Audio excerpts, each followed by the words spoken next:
इस बीच इसी से जुड़ी एक बड़ी खबर का हम रुख कर रहे हैं। खबर यह कि दाऊद के टेरर फंडिंग में शामिल गुर्गों का बड़ा खुलासा हुआ है।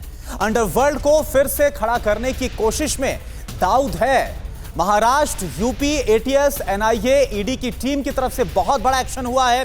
टेरर फंडिंग में शामिल दाऊद के लोगों को पकड़ा गया है। आरोपियों के डी कंपनी अनीस इब्राहिम, छोटा शकील से रिश्ते एस्टैब्लिश हुए हैं, रिश्ते सामने आ रहे हैं। तो कुछ इस तरह से जो ये ताजा खुलासे हुए हैं, जिसमें रेड की गई, कार्रवाई की गई यूपी, महाराष्ट्र, एटीएस की तरफ से, एनआईए की तरफ से, ईडी की टीम की तरफ से जो एक्शन लिया गया, जो लोग पकड़े गए, उनसे जो पूछताछ की गई है, इसमें यह पता चला है कि किस तरीके से जो नेटवर्क है इसे खड़ा करने की कोशिश की जा रही है। दाऊद के टेरर फंडिंग में शामिल गुर्गों की तरफ से यह खुलासा खुद उनकी तरफ से किया गया है। लेकिन पाकिस्तान में बैठा दाऊद इब्राहिम हिंदुस्तान के खिलाफ ये सैलून शॉप चलाकर ही साल में करोड़ों कमाते हैं। आपको कमाना है, इनसे सीखना है, तो फ्रीडम ऐप को अभी डाउनलोड करो। चौतरफा साजिश रच रहा है। हिंदुस्तान को दहलाने के लिए यूपी और बिहार में स्लीपर सेल तैयार किए जा रहे हैं। आतंकी फंडिंग के लिए बिल्डरों से वसूली भी दाऊद कर रहा है। मुंबई से लेकर पंजाब तक ड्रग्स का जाल बिछाया जा रहा है और इससे मोटी कमाई की जा रही है। इसके बारे में भी आपको डिटेल से बताएंगे। बॉर्डर के जरिए हथियारों की तस्करी कैसे कराई जा रही है, ये जानकारी भी निकलकर सामने आई है।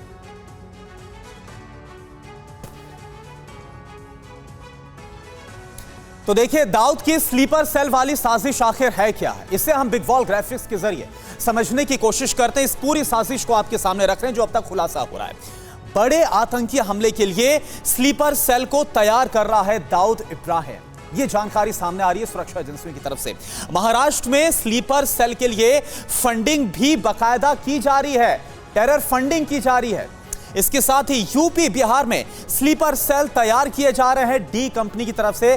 तो कुछ इस तरह से नेटवर्क को एक बार फिर से बढ़ा रहा है। महाराष्ट्र से जमा फंड यूपी, बिहार में भेजा जा रहा है। उत्तर भारत में भी स्लीपर सेल बढ़ाने की जो तैयारी है वो दाऊद इब्राहिम की नजर आ रही है, वो डी कंपनी की नजर आ रही है। और इस वक्त हमारे साथ दीपेश और अनीस कराची से, उनका रुख करें क्योंकि कराची को सेफ हेवन दाऊद के लिए बताया जाता रहा है।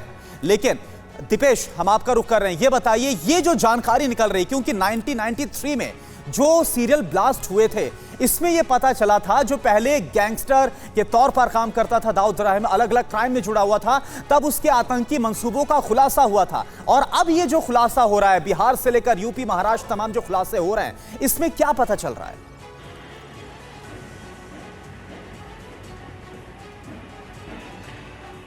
जी बिल्कुल, देखिए, मुंबई हमेशा से ही देश की आर्थिक राजधानी रही है और यहीं से दाऊद जो है, जैसे हमने पहले भी कहा कि बड़ा बना है यहीं से। लेकिन उसकी जो पुरानी मोडस ऑपरेंडी थी वही एक बार फिर से शुरू होती हुई नज़र आ रही है। जैसे जब दाऊद बड़ा बना तो उसने लोगों से पैसे उगाई का काम शुरू किया था, एक्सटॉर्शन का काम शुरू किया था, और वो मुख्य रूप से बिल्डरों से एक्सटॉर्शन करता था, क्योंकि उस समय पर जो कंस्ट्रक्शन का बिजनेस था वो काफ़ी चरम पर था।